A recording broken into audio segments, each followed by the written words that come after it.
சங்கீதத்தின் புஸ்தகம் 50வது அதிகாரம் 15வது வசனம். ஆபத்து காலத்திலே என்னை நோக்கி கூப்பிடு, நான் உன்னை விடுவிப்பேன், நீ என்னை மகிமைப்படுத்துவாய். வேதனை இப்படியாக சொல்லுகிறது பிரியமானவர்களே, ஆபத்து காலத்தில் என்னை நோக்கி கூப்பிடு, நான் உன்னை விடுவிப்பேன், நீ என்னை மகிமைப்படுத்துவாய்.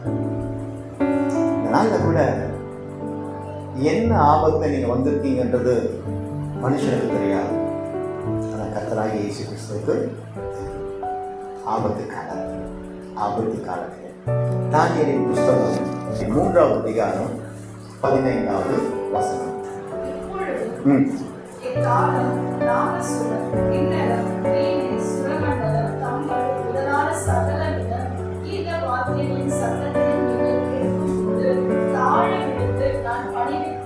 பண்ணி வைத்த சிலையை பணிந்து கொள்ள ஆயத்தமாய் இருந்தால் நல்லது. பணிந்து கொள்ளாதிருந்தீர்களாகி அந்நேரமே எரிகிற அக்கினியின் சூளையின் நடுவிலே போடப்படுவீர்கள். உங்களை என் கைக்கு தப்புவிக்க போகிற தேவன் யார் என்றார். உங்களை என் கைக்கு தப்புவிக்கிற தேவன் யார் என்றார். அதாவது வேதம் சொல்லுது, ஆபத்துல என்னை நோக்கி கூப்பிடு, நான் உன்னை விடுவிப்பேன், நீ என்னை மகிமைப்படுத்துவாய். உங்க வாழ்க்கையில என்னை நீ பகைச்சுக்கிட்ட அப்படின்னா எப்படி வாழ்றன்னு நான் பார்க்கறேன் அப்படின்னு சொல்லியிருக்கிறாங்களா? இவங்கெல்லாம் நம்ம வாழ்க்கை வாழணும்.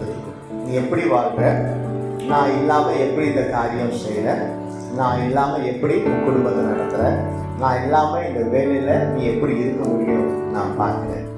நான் நினச்சா உன்னை இந்த வேலையை விட்டு நான் சொல்கிறத நீ கேட்கலன்னா உனக்கு நன்மை தர மாட்டேன் அப்படின்னு பிரியமான பிள்ளைகளை உங்கள் வாழ்க்கையில் அநேக இப்படிப்பட்ட பயங்களை கொடுத்துருக்கலாம். ஆனால் அப்படிப்பட்ட பயங்கள் கொடுத்த ஜனங்களுக்கு மத்தியில் இன்றும் ஜீவனோடு நீங்கள் இருக்கிறீங்கன்னா அவர் உங்களை காத்து கொண்டிருக்கிறாருங்கிறத நீங்கள் மறவாதீங்க. ஒருவேளை இந்த இரவு வேளையில் நீங்கள் யாருக்காவது, எந்த மனிதனுக்காவது, மனிதனுடைய வார்த்தைக்காவது, சூழ்நிலைக்காவது பயந்து கொண்டு அழுது கொண்டு இருந்தீங்கன்னா உங்களை அவர் அறைக்கூவல் எடுக்க அழைக்கிறார். இயேசுவே என்று நீங்கள் அவரை கூப்பிடும் பொழுது உங்கள் பேராபத்திலிருந்து அவர் உங்களை விடுவிப்பார். அவர் விடுவித்தது நிமித்தம் உங்கள் வாழ்க்கை மகிழ்கிறது. வேதத்திலும் கூட நேபுகாத்நேசர் பெரிய சிலையை உண்டு பண்ணி சாத்ராக் ஆபேத்நேகோ என் சிலையை உண்டு பண்ணினவர்கள் வழிபடணும், என் சிலையை நான் உண்டு பண்ணியிருக்கேன் வழிபடணும்னு சொல்லும் பொழுது அங்கே 3 வாலிப பிள்ளைகள் கர்த்தர் மேலே நம்பிக்கை வைத்தபடினாலே அந்த சிலையை அவங்க வணங்கல. இன்னைக்கு நமக்கு மனுஷங்க அவங்கள வணங்கலைன்னா கோவப்படுறாங்க, அவங்க சொல்றதை கேட்கலைன்னா கோவப்படுறாங்க, நன்மையை செய்ய மாட்டேங்கிறாங்க. சில வேளையில் நம்ம அந்த நன்மையை பெற்றுக்கொள்ள அந்த மனிதர்கள் ஏற்றாற் போல வாழ்க்கையை மாற்றிக்கிறோம். இல்லை, ஆண்டவரிடத்தில் வருகிற பிள்ளைகள் எந்த மனுஷிக்கும் பயப்பட வேண்டிய அவசியம் இல்லை. எந்த பேராபத்துக்கும் தேவ பிள்ளைகள் பயப்பட வேண்டிய அவசியம் இல்லை. ஏன் அப்படின்னா அவரை நோக்கி கூப்பிடும் பொழுது அந்த ஆபத்து விலகி, அந்த ராஜா சிலையை உண்டு பண்ணி அந்த சிலையை வணங்கும் பொழுது ஜீவன் தப்பிக்கொள்வீர்கள் என்று சொல்லும் பொழுது அவர்கள் தேவனை தவிர நாங்கள் யாருக்கும் தலை வணங்க மாட்டோம் என்று தீர்க்கமாயிருந்தார். தீர்க்கமாக இருந்த வேளையிலே அவர்கள் அக்னி சூளையிலே போடப்பட்டாங்க, நெருப்புல போடப்பட்டாங்க. 7 மடங்கு நெருப்பு போடுறாங்க அப்படின்னா அது எவ்வளோ வல்லமையாக இருக்கும். அவங்களை தூக்கி கொண்டு குண்டு கட்டா தூக்கி கொண்டு போட்டவங்களே அந்த நெருப்புனால கருகி போனாங்கன்னா உள்ள போனவர்களுடைய தலை முடி கூட கருகவே. 4வதாய் ஒருவர் இருந்தார், கர்த்தர். அந்த ராஜா பார்க்குறாரு.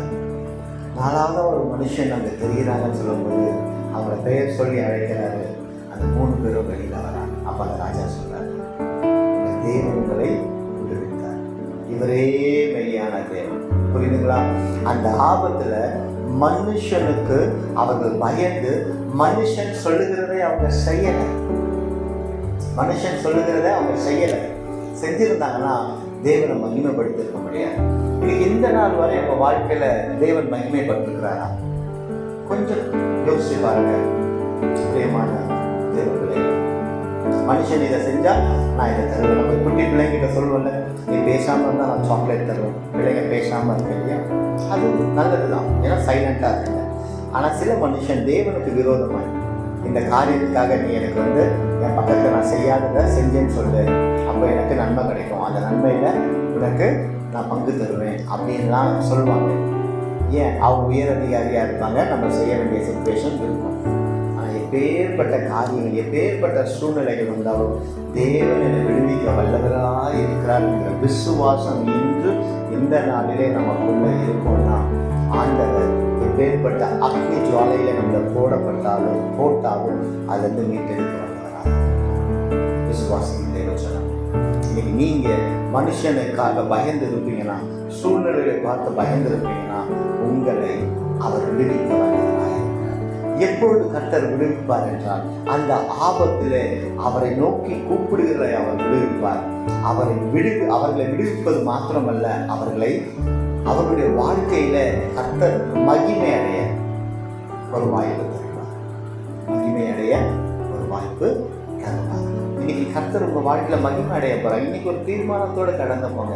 ஒருவேளை இந்த செய்தியை கேட்கறதுக்கு முன்பாக வரை மனுஷனை திருப்திப்படுத்தி நீங்க தேவ பிள்ளைங்க வாழ்க்கை வாழ்ந்திருப்பீங்கன்னா, அந்த மனுஷனை திருப்திப்படுத்தினாதான் எனக்கு ஒரு வாழ்க்கை கிடைக்கணும்.